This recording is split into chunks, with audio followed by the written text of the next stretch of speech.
नमस्कार, मैं रवि कुमार। एक बड़ी वारदात जो देखी गई आपको मैं बता दूं कि बीते एक दिन पहले एक शव जो मिला महुआ के पेड़ के नीचे, ग्राम पंचायत छिरौही अंतर्गत, थाना जमोड़ी अंतर्गत, जहां पर एक 17 साल की एक नाबालिग का शव देखने को मिला था। अनुमान ये लगाया जा रहा था कि उसके प्रेमी के द्वारा जो है कहीं ना कहीं ये हत्या कर दी गई। लेकिन सबसे बड़ी चीज़ें तो ये देखी जा रही है कि मूड ही चेंज हो गया, क्योंकि इस पर पूरी वारदात पर ये देखा गया था कि मौके वारदात पर जहां पर देखा जा रहा कि उसके पिता मौजूद नहीं थे, माता मौजूद नहीं थी, लेकिन माता और पिता दोनों मझौली थाना अंतर्गत जो कि वहां पर थे, लेकिन यहाँ पर बेटी किसी रिश्ते की भाभी के साथ मौजूद थी, जो कि पड़ोस में ही भाभी के साथ वो खुद रहा करती थी। सबसे बड़ी जो यहाँ पर बात देखी जा रही है, यहाँ पर पुलिस को भी गुमराह किया गया था। जहां मैं आपको बता दूं कि घटना की जानकारी कल 25 तारीख को पुलिस को लगभग सुबह के 9:30 बजे के आसपास मिली। जहां इस पूरी वारदात पर सबसे बड़ी चीजें जो देखने को मिली कि पुलिस को जैसे ही पता चलता है, थाना प्रभारी जमोड़ी शेषमणि मिश्रा अपने टीम और बल के साथ मौके वारदात पर पहुंचते हैं। जहां घटना की जानकारी पुलिस अधीक्षक डॉक्टर रविंद्र वर्मा, अतिरिक्त पुलिस अधीक्षक अरविंद श्रीवास्तव और साथ में और भी कुछ अधिकारी वहां मौके पर मौजूद रहे। जहां ये घटना की जानकारी मिलती ही जब दल बल के साथ पूरी पुलिस टीम पहुंचती है तो देखा यह जाता है कि सब जंगल के नीचे पड़ा हुआ है। जहां इस पूरे मामले पर जब जांच पड़ताल की गई तो एक महिला कहती है कि वो हमारे साथ थी, लेकिन रात को 8 बजे ये जो लड़की है वो घर से किसी अपने प्रेमी के साथ 8 बजे लास्ट बार देखी गई थी और कहीं चली गई थी। लेकिन सबसे बड़ी बात अब देखी जा रही है कि भाभी ने भी पुलिस से झूठ बोला था। क्यों झूठ बोला, ये भी चीजें चलकर सामने आई है। पूरी जानकारी मैं आपको दूंगा।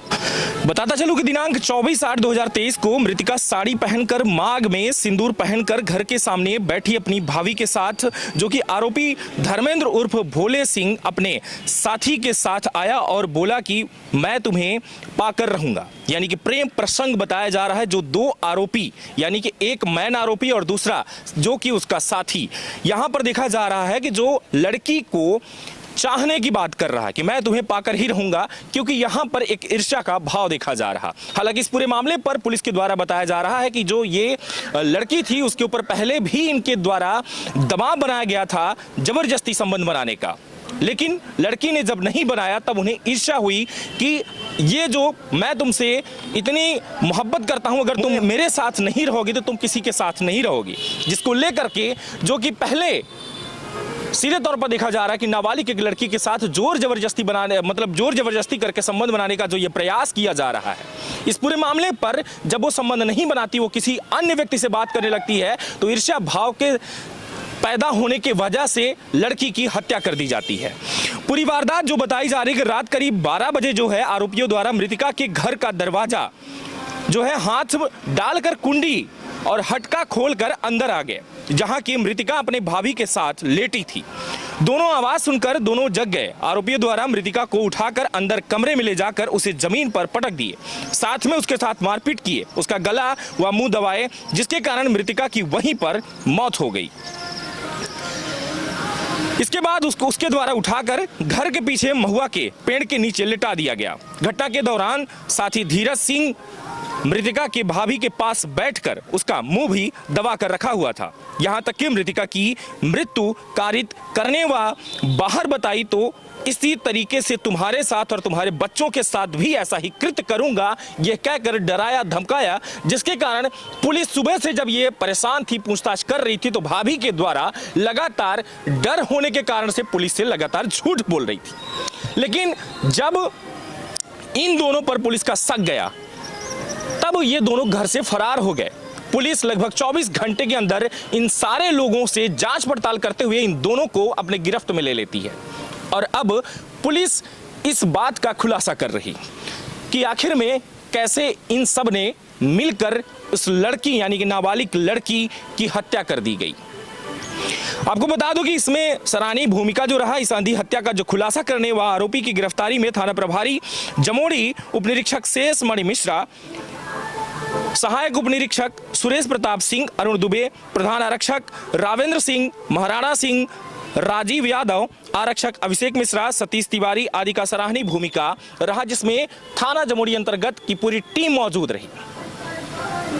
लेकिन क्या सबसे बड़ी चीज जो देखी जा रही है कि ईर्ष्या भाव के साथ जो ये वारदात देखी जा रही है कि एक लड़की को घर में घुसकर हत्या कर देना। सीधी जिले में जो ये आप स्पष्ट देख रहे हैं कि अपने नजरों के सामने ये सीन आप देखेंगे कि पुलिस लगातार जांच पड़ताल कर रही है, लेकिन घर के अंदर हत्या करके और महुआ के पेड़ के नीचे फेंक दिया गया। और कहानी ये बनाई जा रही थी कि वो अपने किसी प्रेमी के साथ, जो कि आपको भाभी के बयान में सुनने को मिलेगा। देखिए ये भाभी का बयान कि आखिर में भाभी के द्वारा बताया क्या गया था।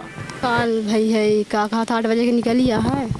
हाँ तो 8 बजे निकली, खाना वाना खा के कहन कहाँ जाते थे, कैसे भागा तो एक जना वो साथ में रही हैं, तो उन्हीं के साथ में निकली, फिर घरे नहीं आई हैं। बिहान भाई 6 बजे दिखन तो ही वहीं पैरी रही हैं। किनके साथ गई थी?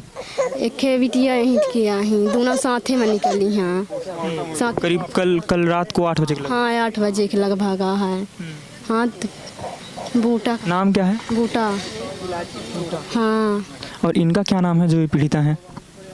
काजल। इनका काजल रावत। हाँ काजल रावत। कितनी उम्र रही होगी इनकी?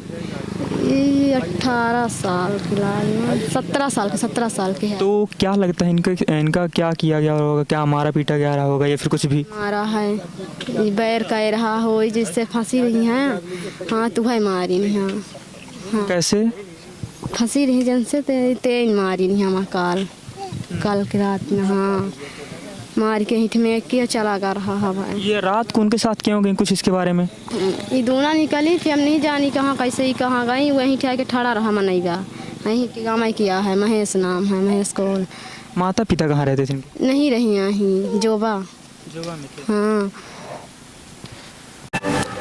इस पूरे वारदात में जो है सबसे बड़ी चीजें तो ये देखी जा रही कि ईर्ष्या का भावना, यानी कि प्रेम और उसे पाने की चाहत या फिर सेक्सुअल हवस का शिकार बनाने का प्रयास किया जा रहा था। हवस का शिकार जब नहीं बनी तब उसका हत्या कर दिया गया, और जब उसकी हत्या हो गई तो उसे सीधे तौर पर घर से उठाकर महुए के पेड़ के नीचे फेंक दिया गया। लगातार जुड़े रहें तरंग 24 न्यूज से। देखिए पुलिस अधीक्षक सीधी डॉक्टर रविंद्र वर्मा का ये बयान। सूचना पर से थाना प्रभारी जमोड़ी तत्काल रवाना हुए घटनास्थल के लिए। उन्होंने वरिष्ठ अधिकारियों को सूचित किया। उस पर से मैं एडिशनल एसपी और डीएसपी हेडक्वार्टर तीनों घटनास्थल के लिए रवाना हुए। वहाँ पे घटनास्थल का मौका मुआयना करा, डेड बॉडी को देखा, आसपास का घटनास्थल देखा। उसके बाद अग्रिम विवेचना के लिए थाना प्रभारी जमोड़ी को निर्देशित किया। जिसकी डेड बॉडी कल रिकवर हुई है,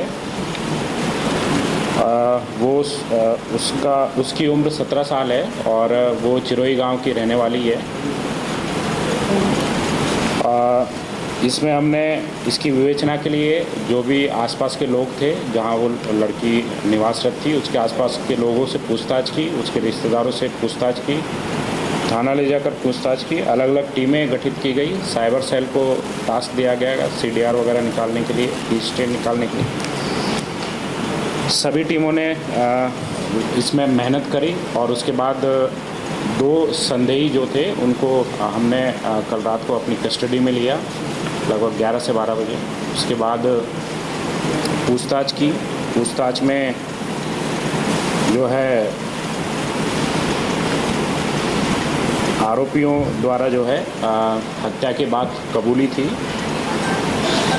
इसमें एक जो मुख्य आरोपी है उसने लड़की जो है, ये जो जिसकी डेड बॉडी रिकवर हुई है, लड़की उसकी हत्या करी है। बाकी सह आरोपी था जो कि ये लड़की जो है रात में 24-25 के दरमियानी रात, जिस दिन ये घटना घटी थी, तब अपनी भाभी के साथ ये सो रही थी और वहीं ये दोनों आरोपी आए, गेट खटखटाए और लड़की को दूसरे कमरे में, बगल के कमरे में ले जाकर उसके साथ मारपीट किए और मारपीट कर उसकी हत्या कर दी।